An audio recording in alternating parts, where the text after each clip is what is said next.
Hello, everyone. It is Bowser0897 coming at you live with another episode of Rant Time. And in this episode of Rant Time, we will be talking about, as I promised, the Transformers movie series. All the way from TF1 to Bumblebee, basically. The live action CGI ones. So, personally, Transformers has been the heart of my childhood, really. It's one of the reasons why I got into console gaming. Actually, yeah, I'll just start off first. So, my history with Transformers is this. When I was about 2006, I believe my mom showed me a trailer for the Transformers film that was coming out. And if I remember correctly, I did not know what Transformers was at all. And really? Yeah, I did not know what Transformers were. Not at all. Wow. I did not know what Transformers was, and my mom thought I would like it because they're robots. And, you know, robots, that's what boys tend to like. So it's just a mother being a mother. It's like, oh, well, you know, my son likes, you know, Legos and this stuff. Maybe he'll like this robot movie. Because, you know, she grew up in a time where Transformers was prevalent. You know what I'm saying? Yeah. So I went to go see Transformers 1 when it first came out in theaters. Whew, I fell in fucking love, man. Like, the characters, oh my god. After I saw Transformers 1, I fell in love with so many of these characters. Megatron is my current and favorite character of all time. And after I saw Transformers 1, I remember I got War for Cybertron for the Wii. After seeing the trailer online that you can play as the G1 characters, and since the Wii version was nothing like the Xbox, PlayStation, and PC versions, I was like, Dad, can I get an Xbox? I want to play this game. I want to play the real Transformers. And so I remember he got me the 4GB arcade bundle that was black, the new slim model. Got War for Cybertron 2010, and then when that happened, I was playing. I was watching the cartoons. I rewatched all the G1 cartoons. I saw the original Transformers movie. I played War for Cybertron, played Fall of Cybertron. I was invested, and then Transformers 2 came around.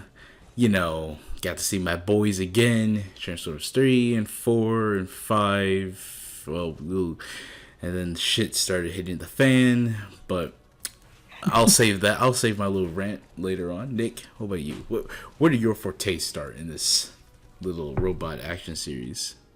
So mine was kind of the same. So my dad got me into it instead of my mom. My dad got me into it because he watched it back in the day, like when it was a cartoon on TV.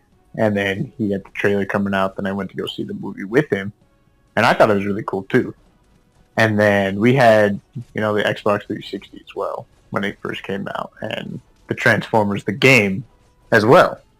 Not for the G1 characters, but because like it was really fun and all that. But yeah, it's really similar to how you and I got into it. And then, you know, we just kept on watching the movies as they came out and playing War for Cybertron. Mm-hmm. And ironically, that's how you and I met on War for Cybertron. So our roots come back to Transformers and the movies. Like, I've been watching them as well until like the fourth one. That was the only movie that I've like actually seen. You haven't seen Transformers 5? Not at all. Oh man. Oh Jesus Christ. You're lucky you haven't. I'm gonna start this off. So personally, as a fan, I know people hate almost like all these movies except for Transformers 1, but personally me, I enjoyed the first, second, third, and the fourth one a lot, personally. But here's what I don't have here's something I have a problem with. I have multiple issues with these movies. First of all, it's more bias. My favorite character is always dying and losing in all these. Like, he's treated like a bitch. Transformers 1, he gets his heart like obliterated. Transformers 2, he gets his face shot and he's blown through a wall. Transformers 3, he gets his spine ripped out by an Optimus Prime who has one arm, mind you, and he has one arm, and he gets his neck ripped. It's just like how does that happen? Like, like he was. Well, to be fair, he was upset.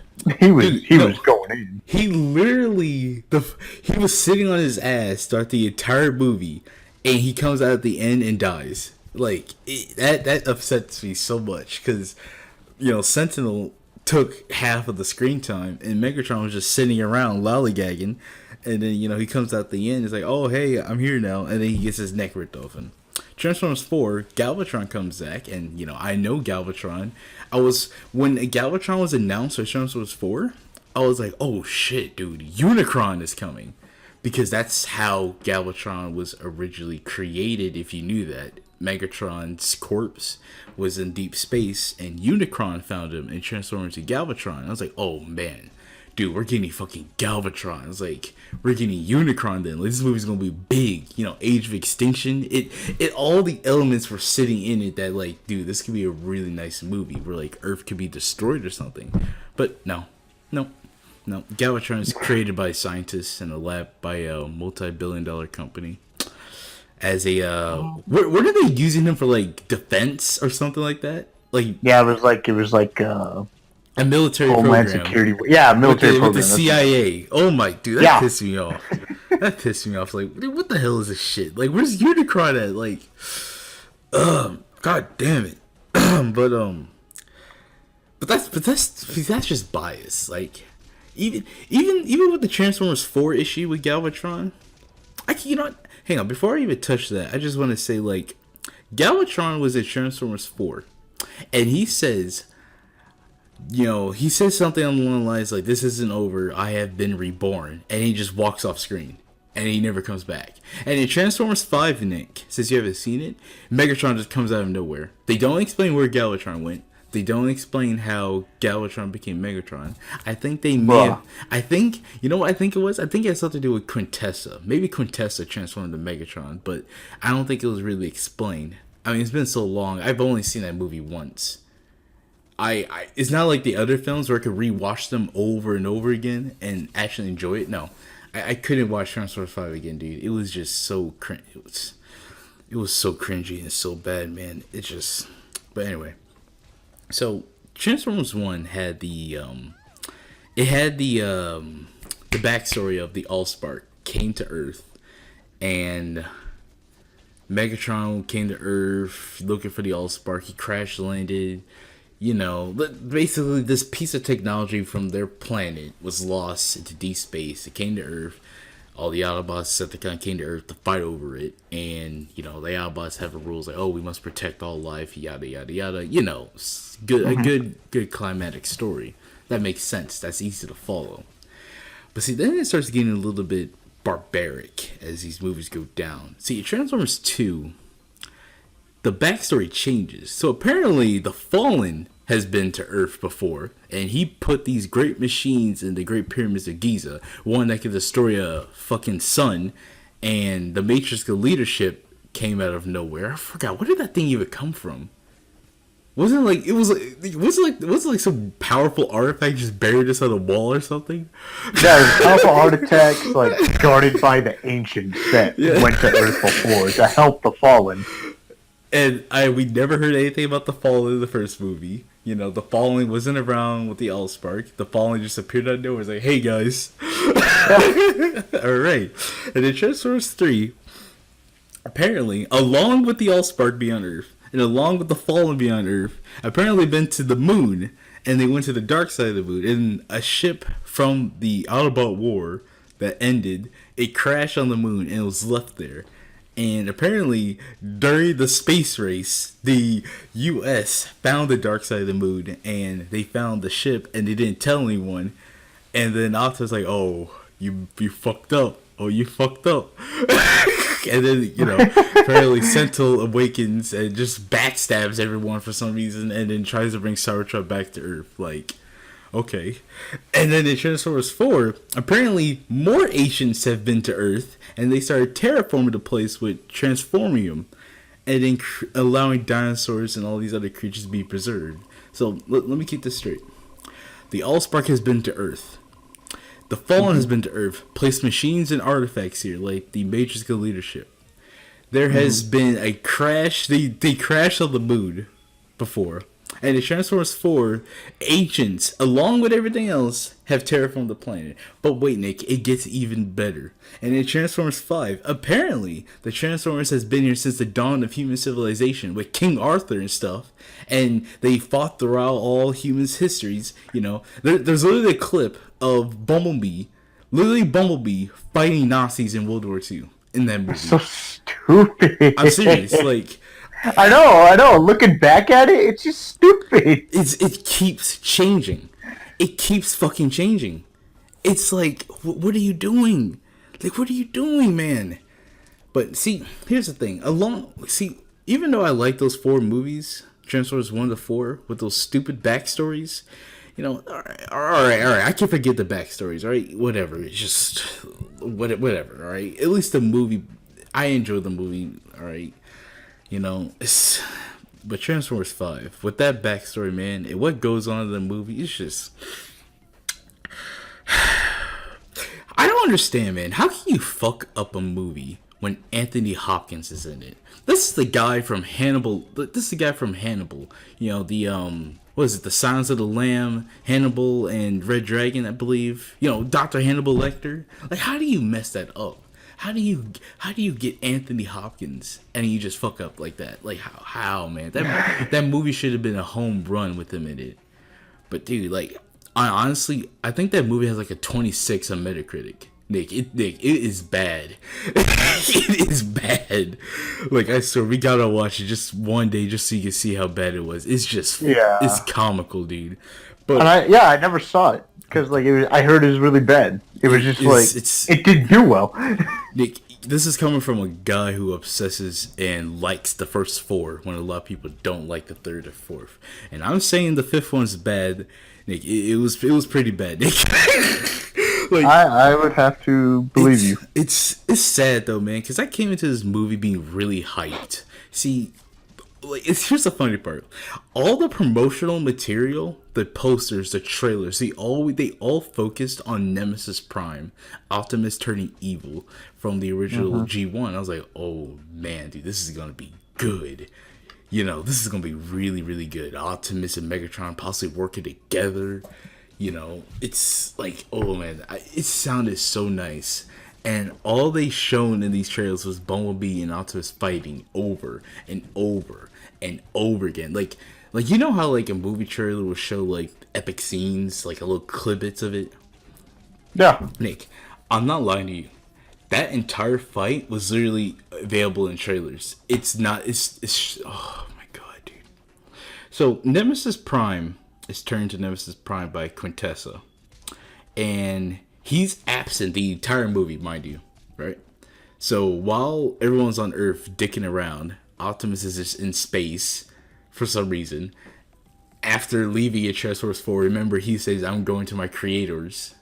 Well, his dumbass just gets frozen out there, and then he gets sucked in by Quintessa. And then Quintessa makes him evil, and then he comes to Earth to steal. Yeah, I forgot. There's another artifact in this movie that they want. It's some giant staff. Oh yeah. It's like some staff. I forgot. I forgot honestly everything about that movie, but I remember just the bullshit. There's this staff, right? And apparently this lady is like this professor at Oxford University is some inheritances of the Transformers timeline. Apparently, there's a groups of families that Transformers inherit. And then it sounds so stupid trying to remember it, but the point is, Optimus comes in at the end, right? And I'm so hyped. Like, everyone's so hyped to see Nemesis Prime. And then he comes in, and he fights Bumblebee. And it's like this really badass fight. And then, like, you know, everyone's thinking, like, oh, dude, how are you going to turn Optimus Prime back to his old self? Like, he's going to kill Bumblebee. You know what happens, Nick? You want to know what happens? I think I know what happens, but you could say it. Yeah, we literally get 5 minutes of Nemesis Prime, and he goes back to Optimus, and all Bumblebee says, like, I am Bumblebee, your oldest friend. He just speaks English out of nowhere. Bumblebee literally talks English because he knows he's about to fucking die, and then Optimus Prime hear his voice is immediately transforms back into normal. It's like, oh, what am I doing? Oh my, that's literally what happened. It was the most retarded thing I've ever seen. It's like, dude, you should have seen me in the theater. I was like, what the fuck? I really do. I think one guy actually walked out. Dude, it was so bad. It was so bad. Like, here you have dude. Bumblebee wasn't speaking English for like what? Like how many movies? I think all 5. Actually, no. At the end of the first one, he did. Yeah. But like that was kind of whatever. And then he stopped talking for the rest of the movie. Yeah. Then he stopped talking in the second one. Then he's like, no, his talking chip like malfunctioned. Like, dude, that's stupid. And then if he can speak again, let him speak. And then Transformers 3, he's silent. Transformers 4, he's silent. Transformers 5, I swear to God, he comes out of nowhere talking, absolutely nowhere, and just.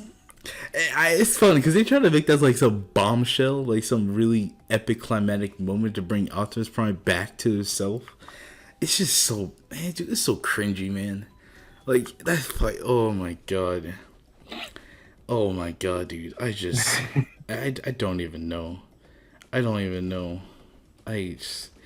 Dude, I can't even explain it. It's really bad.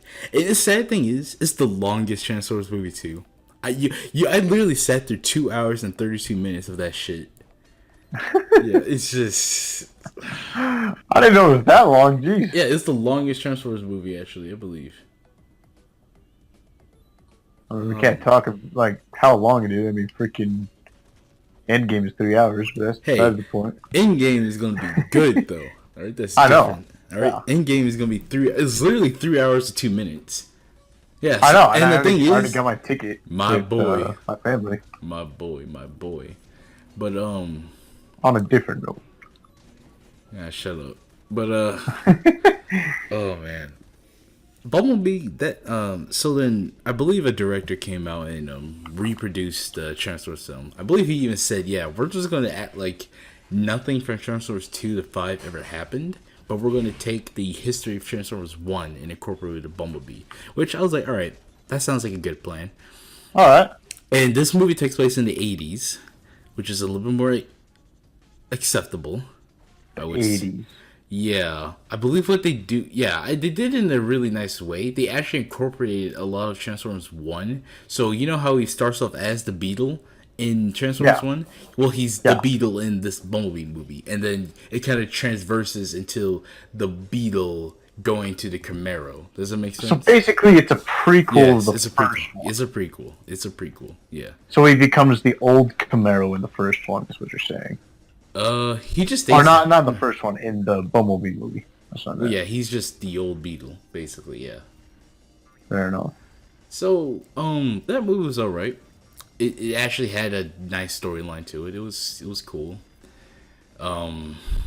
It kept to a CGI or a G1 elements. I was kind of upset, but Megatron was not in that movie at all.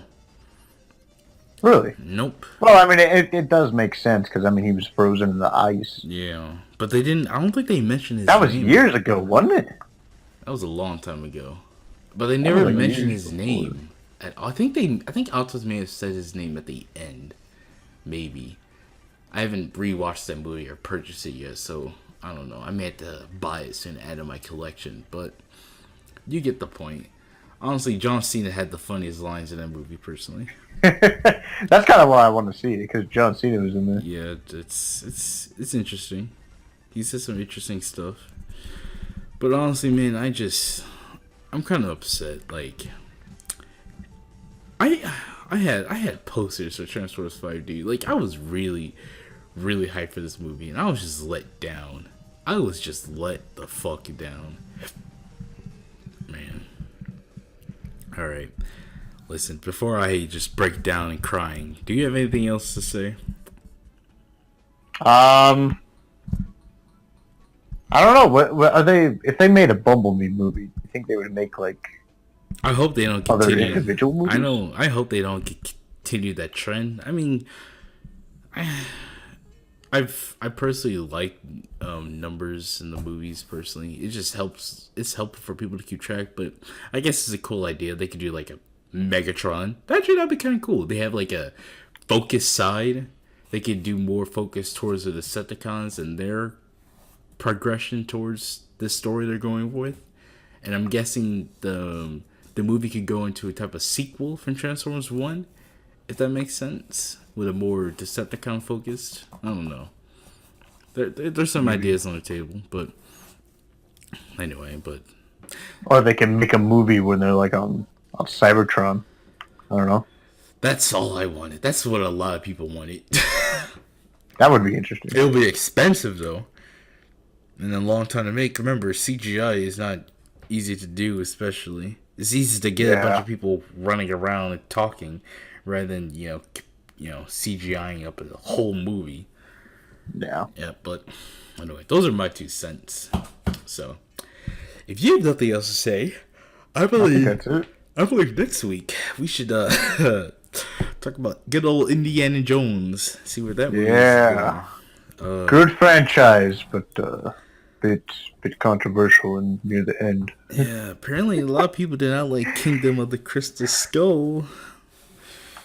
Oh man, but I will be honest with you, I couldn't finish that movie. But that's a story for next time. Anyway, I am Bowser097, and I will see you guys in the next one. Goodbye, everyone.